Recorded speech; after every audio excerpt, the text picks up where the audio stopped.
आपने इसको काश्त जो करना है तो वो क्या टेक्निक है, किस टेक्निक पर आप काश्त कर सकते हैं। जैसे आप मेरे पीछे ये देख रहे हैं, अगर आप 40 से 45 दिन के अंदर इस फसल से 5 से 6 लाख रुपए कमाना चाहते हैं तो फिर बगैर स्किप कीजिए, ये पूरी वीडियो देखिएगा।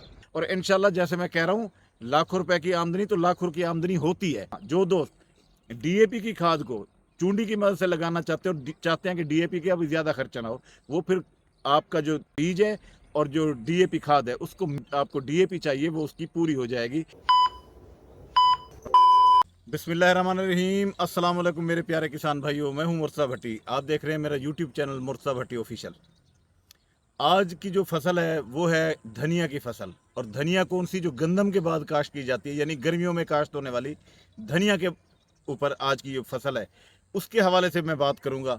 वीडियो इंतहाई अहम होगी, क्योंकि धनिया में से अगर कोई आपने कमाई करनी है तो वो फिर उसका जो सही सीज़न है वो यही गर्मियों का है। लेकिन गर्मियों के अंदर इसको काश्त करना भी एक टेक्निक तरीका होता है। अदरवाइज आप हर किसान उठ के, जैसे सर्दियों के अंदर कोई भी धनिया आप लगा लें, आप काश्त कर लेते हैं, उसमें से बेहतरीन फसल हो जाती है। लेकिन गर्मियों में ऐसा नहीं होता। गर्मियों के अंदर अगर आपने फसल काश्त करनी है तो एक टेक्निकल तरीके से आपको काश्त करनी पड़ेगी। और क्योंकि आपको पता है गर्मियाँ और ये एक नाजुक सा पौधा होता है, वो इसको सर्वाइव नहीं कर सकता। तो इसको किस तरह सर्वाइव करना है, गर्मियों के अंदर आपने धनिया कैसे काश्त करनी है, कितना बीज लगना है, कौन सी खाद देनी है, क्या स्प्रे करनी है, ज़मीन की जो तैयारी है वो कैसे करनी है, वही आज की इस वीडियो में मैं सारा कुछ आपको बताऊंगा। तो इसलिए मेरे साथ बने रहिए। मेरे साथ रहेंगे तो इंशाल्लाह आपको एक बेहतर तरीका आपको मिल सकेगा कि अगर आप धनिया काश्त कर सकते हैं तो उसमें से लाखों रुपए आप कैसे कमा सकते हैं। और इंशाल्लाह जैसे मैं कह रहा हूँ, लाखों रुपए की आमदनी तो लाखों की आमदनी होती है धनिया की। शर्त यह है कि आप वो सरवाइव कर जाए। आप उसके, जिस तरह मैं आपको तरीका बताऊं, आप उस तरीके से अगर आप इसको काश्त कर लेंगे तो इंशाल्लाह आप इसमें से बहुत कुछ कमा लेंगे। और आपको पता है कि गर्मियों के अंदर धनिया नहीं मिलता, इसलिए रेट बहुत ज़्यादा इसका होता है। 10-10, 15-15 किलो की जो पल्ली होती है वो 4-4, 5-5 हज़ार रुपए की फ़रोख्त हो रही होती है। और एक एकड़ में से बहुत सारी पल्लियाँ निकल आती हैं। तो इसलिए आज की ये वीडियो स्किप किए बगैर आप ज़रूर देखिए और उसकी एक एक चीज़ को समझ में रखिएगा। जो किसान भाई धनिया लगाने के शौकीन हैं, वो कहते हैं कि इसमें से अच्छी अर्निंग कर जाएं, तो वो धनिया काश्त कर लें। अदरवाइज़ गंदम के बाद आपको पता है कि कपास भी लगाई जाती है। तिल इस बार बहुत अच्छा काश्त हो रहा है, ज़्यादा तो नहीं हो रहा काश्त, लेकिन जो कर रहे हैं इंशाल्लाह उनकी फसल बहुत अच्छी होगी।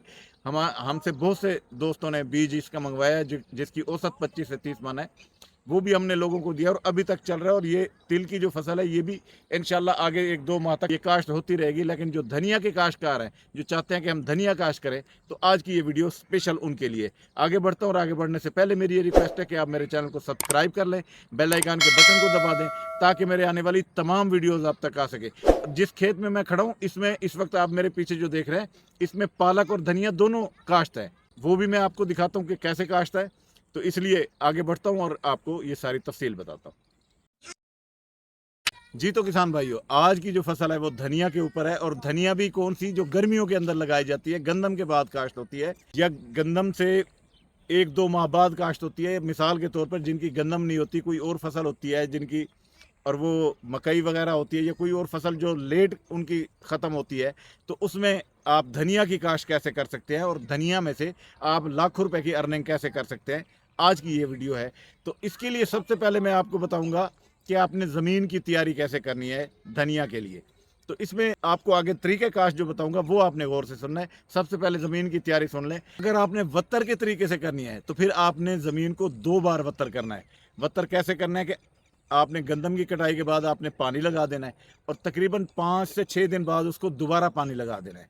फिर उसके बाद आपने ज़मीन को तैयार करना है। और ज़मीन को तैयार ऐसे करना है कि आपकी ज़मीन बेहतरीन नरम हो जाए, और यानी कि उसके अंदर 1-2 हल लगाने हैं, रोटिवेटर लगाना है, और उसके बाद आपने छट्टा करना है। और छट्टा करने के बाद आपने उसकी खेल बना देनी है। या अगर आपने चूंडी की मदद से लगाना है तो फिर आप खेल बना लेंगे।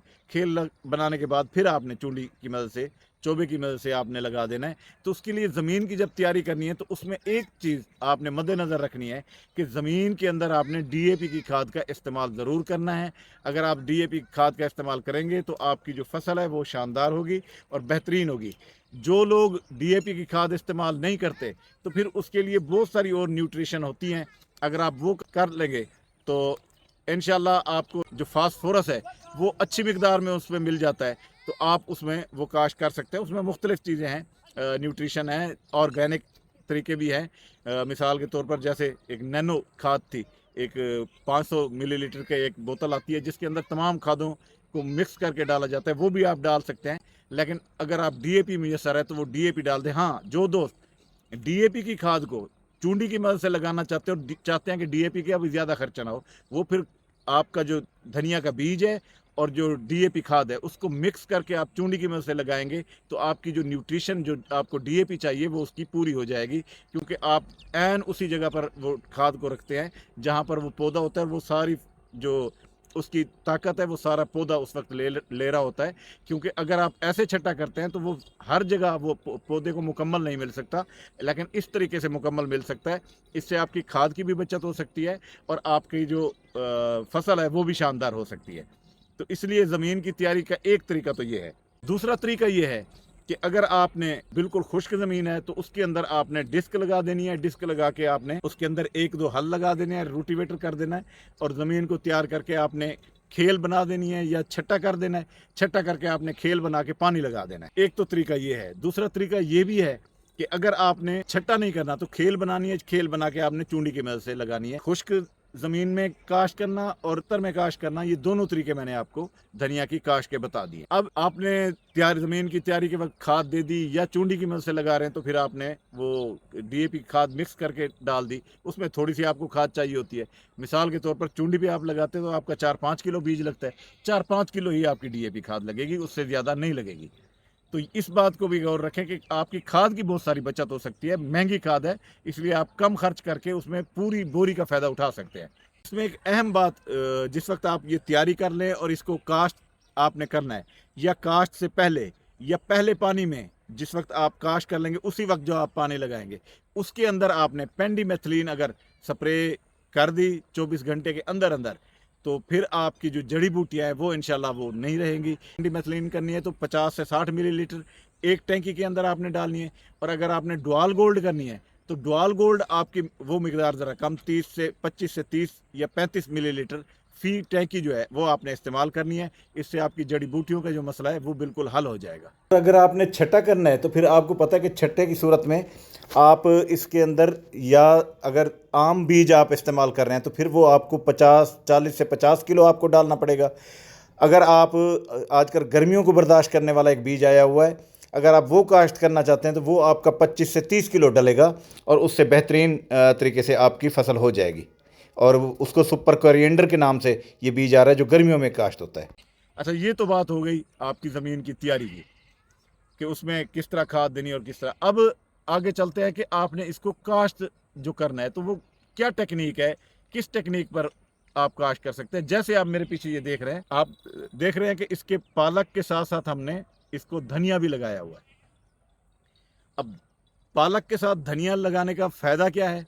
वो ये है कि देखिए, गर्मियाँ बहुत शदीद पड़ती हैं और गर्मियाँ जब आप ज़्यादा पड़ती हैं तो उसके लिए आप जब खाली धनिया आप इस्तेमाल करते हैं तो धनिया जो है वो गर्मी बर्दाश्त नहीं कर सकता। हाँ, अलबत्ता जिन लोगों ने अब काश्त किया है तो उनका जो है वो धनिया लग सकता है, वो खाली भी लगा सकते हैं। लेकिन अगर आप इसको इंटरक्रॉप करके लगाएंगे तो वो आपको ज़्यादा फ़ायदा देगी। अब इंटरक्रॉप किस किस चीज़ में हो सकता है वो भी आप सुन लें। अगर आपने इंटरक्रॉप में धनिया लगाना है और इसमें से अच्छी फ़ायदा लेना चाहते हैं, जो कि आपको पता है कि 40 से 45 दिन के अंदर या 50 दिन के अंदर ये बिल्कुल तैयार हो जाता है, तो आपने इसके अंदर 2-3 फसलें ऐसी मैं आपको बता रहा हूँ जिसके अंदर आप इसको लगा के आप बेहतरीन फसल हासिल कर सकते हैं।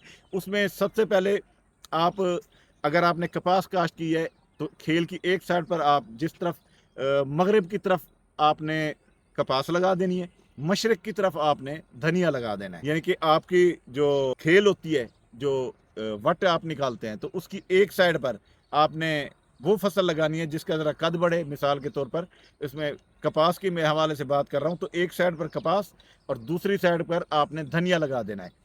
खेल का जो साइज़ है वो ज़्यादा नहीं, मक्की वाली जो है, कपास वाली जो है, इन दोनों पे बेहतरीन हो जाता है। एक साइड पर आपने कपास का बीज लगा देना, दूसरी साइड पर आपने धनिया का लगा देना है, तो वो उसके साया जो है वो उसको मिलता रहेगा और उसकी जो बेहतरीन तरीके से न्यूट्रिशन आपकी जो करते हैं आप, जो खाद देंगे वो आपकी दोनों फसलों को इंशाल्लाह मिलती रहेगी और दोनों फसलें तैयार हो जाएंगी। लेकिन धनिया जो है आपको बहुत ज़्यादा फ़ायदा दे जाएगा और है भी जल्दी फसल आने वाली। अच्छा, अगर कपास आप काश्त नहीं करते तो फिर आपने मकई एक साइड पर लगा देनी है, दूसरी साइड पर धनिया लगा देना है। ये भी इसका बेहतरीन तरीका है। या फिर आपने गन्ने के साथ इसको काश्त कर सकते हैं, गन्ने के साथ भी काश्त कर सकते हैं और इसके अलावा आप बैंगन के साथ भी इसको काश्त कर सकते हैं। ये वो फसलें हैं जिनके साथ आप इंटरक्रॉप कर सकते हैं। और अगर आपने धनिया के साथ और कोई फसल लगानी है तो जैसे मेरे पीछे आप देख रहे हैं कि मेरे मुस्ताजर ने इसके अंदर पालक और धनिया लगाया हुआ है, आप इस तरह भी लगा सकते हैं। तो मकसद ये होता है कि उसको फुल जब गर्मियाँ पड़ती हैं 12 बजे के बाद जब सूरज ढलना शुरू होता है तो असल तपिश उस वक्त होती है। तो उस तपिश को रोकने के लिए जब आगे आपकी कोई बड़ी फसल होगी तो वो उसको धूप कम लगेगी, उसको गर्मी इतनी ज़्यादा नहीं लगेगी, इस वजह से वो सर्वाइव कर जाएगा, हो जाएगा। अब आगे जो आपने पानी देना है वो आपने तकरीबन कोई 4-5 दिन बाद, अगर पहला पानी उसी वक्त लगा दिया है तो फिर आपने 4-5 दिन बाद उसको आपने देखना है और उसको पानी लगाना है, क्योंकि गर्मियाँ होती हैं, गर्मियों में पानी की इसको कमी नहीं आनी चाहिए। तरवत्तर में आपने इसको रखना है, तो उसमें तरवत्तर के अंदर आप इसको कामयाब कर सकते हैं। और अगर बगैर इंटरक्रॉप के आप खाली वो भी कर रहे हैं तब भी आप इसको तरवत्तर रखें, इसको बेहतरीन इसकी जो पानी की मिकदार है वो इसकी पूरी करें, इसको पानी की कमी ना आने दें धनिया को।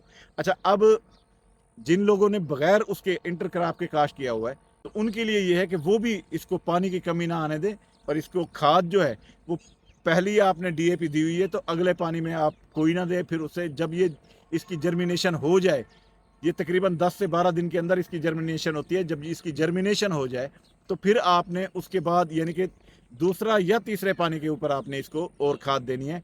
और कोशिश कीजिएगा कि इसको यूरिया ना दें, यूरिया गर्मियों के अंदर इसको नहीं देनी चाहिए। अगर आपने अकेली काश्त की हुई है, अगर इंटरक्रॉप है तो फिर आप थोड़ी बहुत इसको यूरिया जो है वो दे सकते हैं, या अगर आपने यूरिया नहीं देनी तो फिर इसको अंदर पोटाश और सल्फर ये चीज़ें आपने इसको दे देनी है। 2 किलो सल्फर, 4 किलो पोटाश इस पानी के साथ आपने इनको फ्लड कर देना है, तो ये आपकी वो खादें हो जाएंगी। अब उसके बाद ये तैयार हो जाएगी इंशाल्लाह 40 से 50 दिन के अंदर। जब ये तैयार हो जाएगी तो उस वक्त इंशाल्लाह, या तो आपको पता है कि आगे ईद उल अज़हा भी आने वाली है तो उसमें आपको ये तैयार मिल जाएगा, या ईद उल अज़हा से आगे भी चली जाती है तब भी इसका रेट जो है वो इतना अच्छा आपको मिल जाएगा कि आप इंशाल्लाह इसमें से बहुत अच्छा मुनाफा हासिल कर लेंगे। बाकी रही इसकी स्प्रे की बात, तो इसके अंदर अगर इसको सफ़ेद मक्खी या तेला इसको कोई लगता है तो फिर आप उसके लिए इसको स्प्रे कर दें। कोई भी स्प्रे आप उसको जाके बता के अपने किसी ज़रूरी अद्वियात की दुकान पे आप जो भी बीमारी इसको लग रही हो वो जाके आपके उसको बताएंगे तो वो आपको दवाइयाँ दे देंगे और आपने आके स्प्रे कर देनी है। अगर इसको कोई बीमारी का हमला हो तो पानी का आपने ख्याल रखना है कि इसको पानी मुसलसल आपने देते रहना है जी। तो अब जब ये फसल आपकी मुकम्मल तैयार हो जाएगी, आपकी खाद स्प्रे पानी सारे मुकम्मल हो जाएंगे तो फिर आपने इसको काट के मंडी के अंदर भेज देना है और इसमें से इंशाल्लाह आप बहुत अच्छी अर्निंग कर लेंगे। आज का ये प्रोग्राम इसलिए गर्मियों के धनिया के हवाले से था। उम्मीद करता हूँ कि आपको ये बहुत पसंद आया होगा। अगर आपको ये पसंद आया तो आपसे मेरी रिक्वेस्ट है कि आप मेरे चैनल को सब्सक्राइब कर लें, बेल आइकन के बटन को दबा दें ताकि मेरे आने वाली तमाम वीडियोज़ आप तक आ सकें। इसी दुआ के साथ इजाज़त चाहूँगा कि अल्लाह ताला हमेशा आपको खुश रखे, अल्लाह ताला आपके माल जान और रिस्क में इजाफा करे। तो उम्मीद करता हूँ आपको आज की ये वीडियो पसंद आई होगी। इजाज़त दे, अल्लाह हाफिज़, अल्लाह निगहबान।